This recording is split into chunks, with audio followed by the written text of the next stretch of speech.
It might as well have been in another country. Look at this idiot. I knew what I was walking into, but I didn't care. The truth was...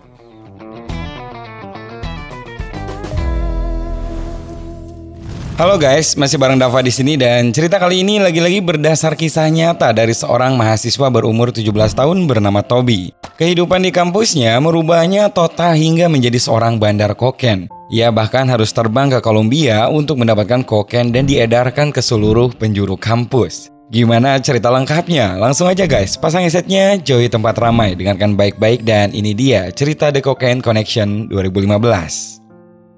Cerita ini berawal di bulan September 1984. Keluarga Mike tiba-tiba mendapat kabar kalau anaknya Toby diterima di kampus Sage Hall, yaitu kampus ternama untuk anak-anak orang kaya.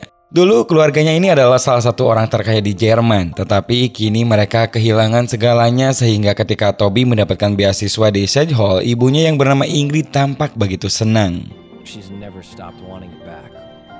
Di hari penerimaan mahasiswa baru, Toby datang terlambat dan dalam upacara pembukaan ini ia malah bertingkah konyol dengan menumpahkan tinta di sebuah buku catatan mahasiswa yang berusia 200 tahun.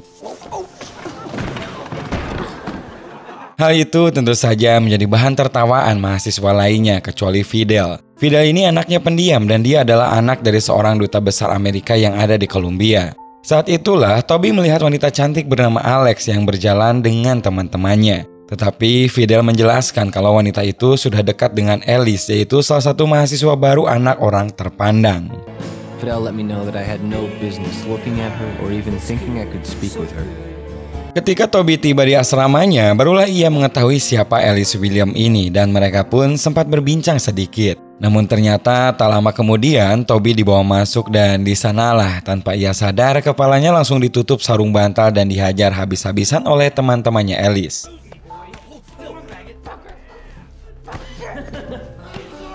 Untungnya kejadian itu tak berlangsung lama karena Fidel datang dan berteriak mengatakan kalau kepala asrama bernama Tuan Gaines akan datang. Beberapa hari kemudian saat di taman, Toby tak sengaja bertemu dengan Dennis. Dia ini adalah teman masa kecilnya yang ternyata tinggal di daerah dekat kampus. Sementara itu, Alice dan temannya sedang ingin membeli ganja dan mengutus Alex untuk menghampiri Toby dan menyuruhnya membelikannya. Sebenarnya di sini Toby tak pernah tahu akan hal itu, namun Dennis malah meyakinkan kalau mereka berdua bisa membelikan barang haram itu. Malamnya, Toby dan Dennis pun berkendara sepanjang malam demi mencari penjual ganja. Dennis di perjalanan sempat bertanya kepada seorang pria berkulit hitam, tapi karena caranya yang kasar, pria itu langsung tersinggung. Beruntung, Toby segera menjelaskan dengan baik-baik sehingga pria itu pun mau memberitahu mereka tempatnya. We're just looking to buy some marijuana. We thought maybe you know where we could get some. Keesokan harinya, Alice, Alex, Ben, dan Laura langsung memakai barang itu di kamar Toby. Nah, disinilah awal mula mereka semakin akrab. Toby merasa menjadi bagian dari kelompok dan membuat semuanya tertawa. Sayangnya, keributan mereka terdengar sampai ke Tuan Gaines, dan mereka pun yang ada di sana panik dan langsung berlarian keluar jendela. Sementara Toby yang punya kamar akhirnya kena skor beberapa hari dan tidak diperbolehkan lagi tinggal di asrama. Hal itu tentu saja membuat Ingrid kecewa dan tak menyangka kalau anaknya akan terlibat hal semacam itu. Esoknya, Alex, gadis yang diam-diam ia sukai, datang ke rumah Toby dan mengucapkan terima kasih karena tak menyeret namanya saat kejadian kemarin. Bukan hanya Alex saja, saat masuk kembali, Alice juga datang dan mengajak Toby untuk berpesta nanti malam sebagai ucapan terima kasih sekaligus menyambut kembali Toby dari masa skorsingnya. Sebenarnya, Toby di sini menolak guys dan tak mau lagi terlibat dalam hal-hal seperti itu. Namun, Alice mengancam kalau sampai tak datang, maka ia akan dihajar lagi seperti dulu. You up for that? One more strike for either of us and it's... Malamnya mereka pun bertemu di lapangan kosong dan di sini untuk pertama kalinya Toby diajak menghirup koken yang telah disiapkan oleh Alice sekaligus awal mula mereka semua kecanduan. Mereka merasa kalau koken ini lebih enak daripada ganja yang biasanya mereka pakai dan Ben pun menyarankan agar Toby mencarikannya. Namun Alice menambahkan untuk mendapatkan koken tidaklah mudah dan harus punya koneksi khusus. Dan Alex pun menyela karena ia percaya kalau Toby bisa mendapatkannya. Perkataan dari seorang yang disukainya itu tentu saja membuatnya merasa tertantang untuk membuktikan bahwa ia bisa mendapatkan kokain yang diminta.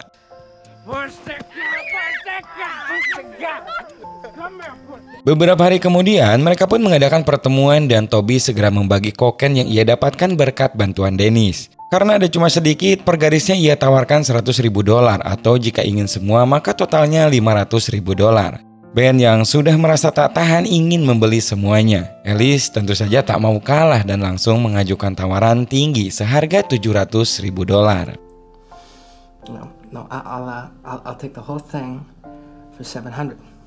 Uang dari bisnis kokain membuat Toby tergiur untuk melakukan hal yang lebih besar, yaitu membujuk Fidel ke Kolombia untuk mencari kokain di sana. Awalnya Fidel tampak ragu ketika tahu tujuan Toby, tetapi setelah dijelaskan kalau hanya akan membeli sedikit, akhirnya ia sepakat apalagi setelah diiming-iming bisa bergabung dengan kelompok Alice. Di umurnya yang masih segitu, Toby ataupun Fidel tentu saja tak begitu memikirkan resikonya. Rencana itu didukung oleh teman-temannya dan mereka pun menitipkan uang untuk membeli barang itu sampai jumlahnya $3.000.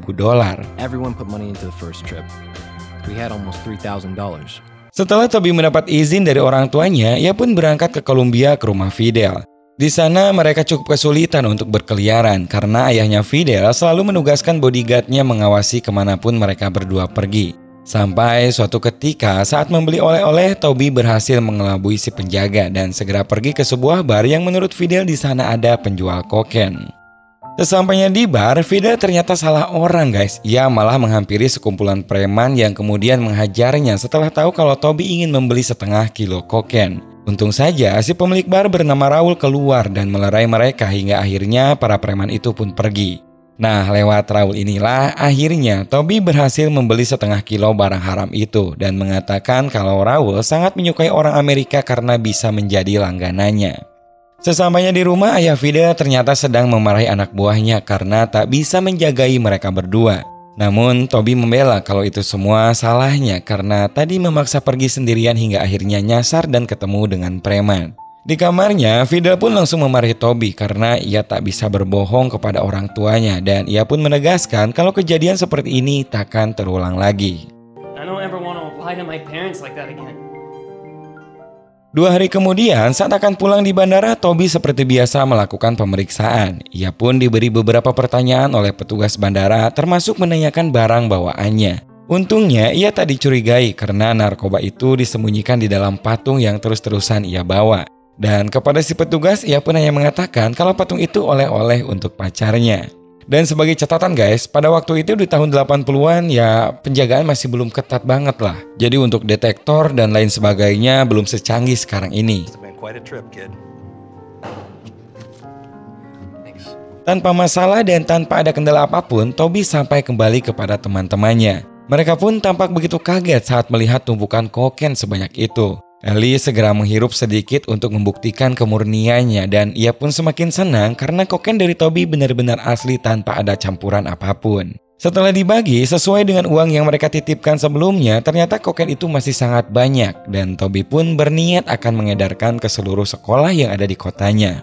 Di tengah pembicaraan itu datanglah Fidel dan betapa terkejutnya dia karena ternyata Toby membeli kokain sebanyak itu. Ia langsung marah dan mengatakan kalau hal itu tindakan ilegal apalagi kalau diedarkan dan resiko nantinya sudah pasti akan menjerat namanya yang secara tidak langsung ikut dalam penyelundupan.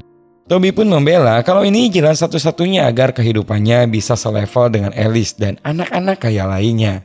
Namun tetap saja Fidel kecewa dan mengatakan kalau jalan ini takkan bisa membuat dirinya selevel dengan mereka.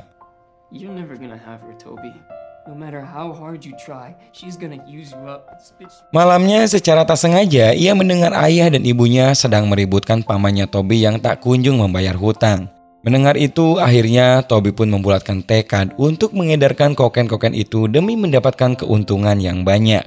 Malam itu juga Toby langsung mencampur setiap 100 gram kokain dengan 25 gram laktosa dan menjualnya dengan harga $50 per gramnya.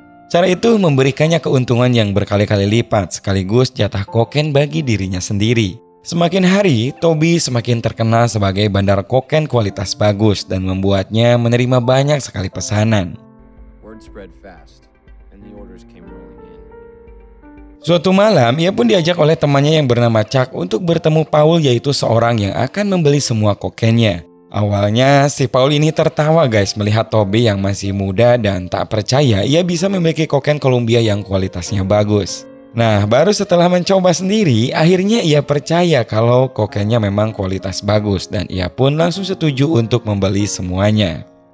Setelah semua terjual, semua keuntungannya ternyata ia berikan untuk orang tuanya dengan bantuan surat pos atas nama pamannya. Ingrid pun tentu saja bahagia karena uang itu kini bisa digunakan untuk keperluan kehidupan mereka.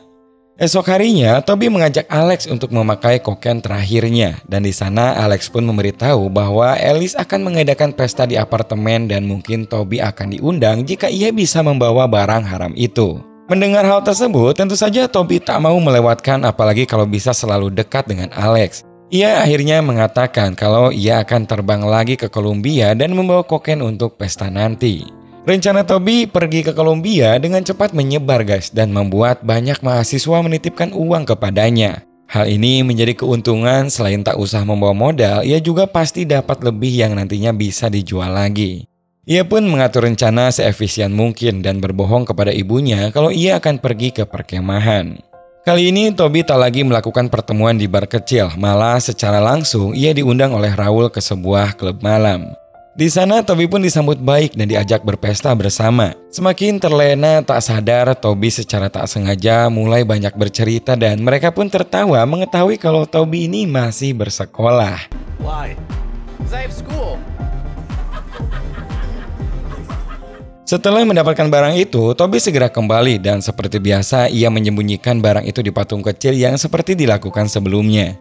Hampir saja ketahuan guys karena patung itu tak sengaja patah. Namun untungnya Toby untuk kali ini menyembunyikannya di bagian kaki patung.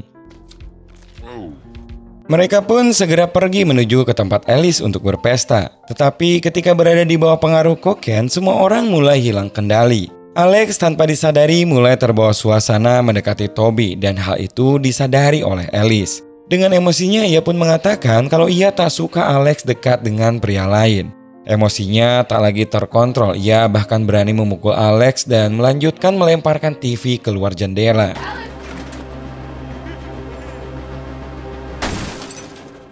Untung saja tak ada orang di bawah sana. Semua orang yang ada di sana pun terdiam sampai Alice kembali sadar dan menangis mengungkapkan kekecewaannya. Padahal Alex sudah dipukul namun ia tetap mengerti dan lebih memilih menenangkan Alice daripada bersama Toby.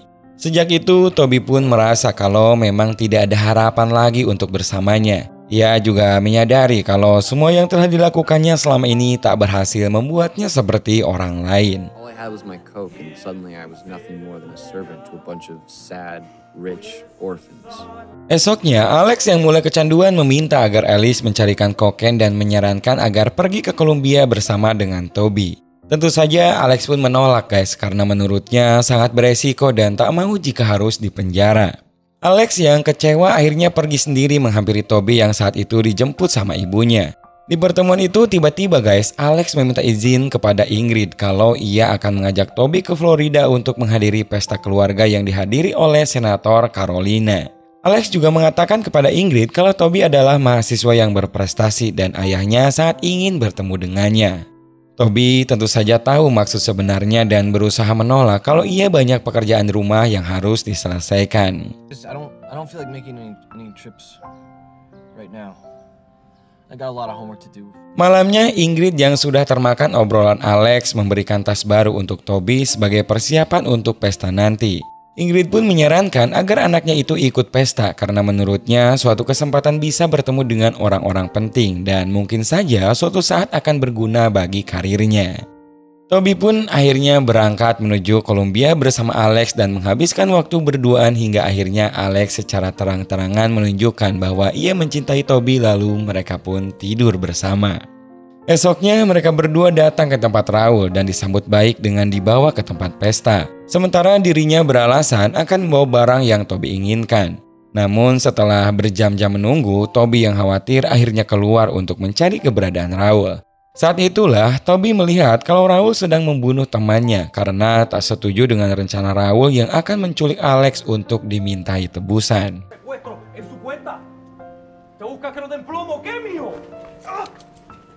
Untungnya pesanan kokain milik Toby ada di ruangan itu guys, dan Toby pun langsung saja membawanya sekaligus mengajak Alex agar cepat-cepat pergi dari sana. Raul yang tak lama menyadari barangnya telah hilang langsung saja mengejar mereka berdua. Kejar-kejaran pun terjadi sampai akhirnya Toby dan Alex bersembunyi di salah satu rumah warga dan berhasil lolos.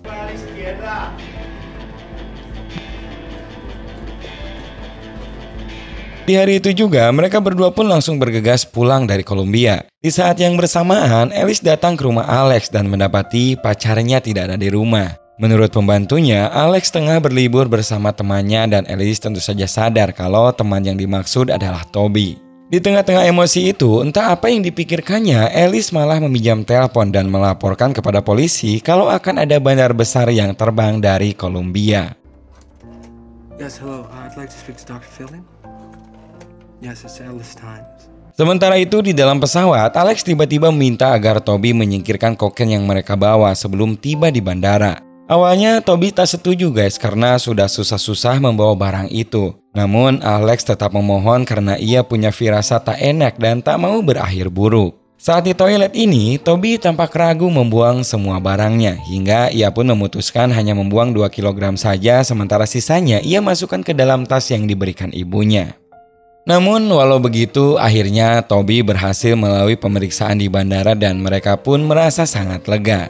Nah, baru juga beberapa meter mereka berjalan, tiba-tiba pihak DEA datang dan langsung menyergap mereka berdua.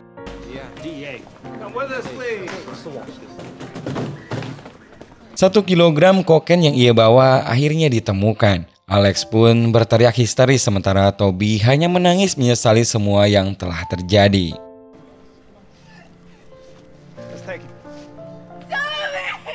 Esok harinya di kampus, Ben, Laura, dan Alice berkumpul. Di sana Ben pun mengungkapkan kekhawatirannya karena ia mendengar berita kalau proses hukum Toby dan juga Alex akan dilakukan seperti hukuman orang dewasa.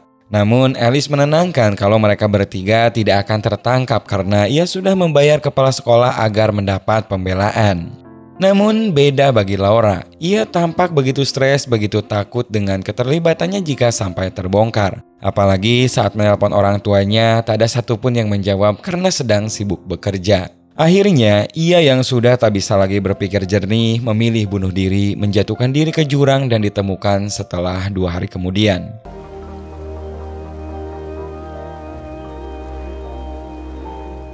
Sementara itu, Toby diberi saran oleh ibunya agar ia mengakui semua yang terlibat agar bisa mendapatkan keringanan hukuman. Ingrid juga berjanji akan menjual rumahnya atau apapun agar bisa mengeluarkan Toby dari hukuman. Toby juga mendengar kalau Alex bisa bebas dan menjadi tahanan rumah karena mereka orang kaya dan ayahnya adalah orang terpandang. Her father made a deal. If she stays in South Carolina, she will not be extradited. Do you see? Setelah kejadian itu, Toby dan Alex tak pernah bertemu lagi. Ben dan juga Alice akhirnya diusir dari sekolah oleh mahasiswa lain karena dianggap sebagai pengkhianat telah melaporkan Toby. Alice and Ben got expelled with a whole bunch of people. But Alice's preordained path wasn't altered one bit. Film pun berakhir dengan rekaman Toby yang asli saat diwawancari oleh stasiun TV setelah beberapa tahun menjalani hukuman. Ia pun menerangkan semua kehidupannya saat menjadi bandar narkoba di kampus elit yang berisi anak-anak orang kaya. Ia juga merasa sangat bersalah atas semua yang telah ia lakukan sebelumnya.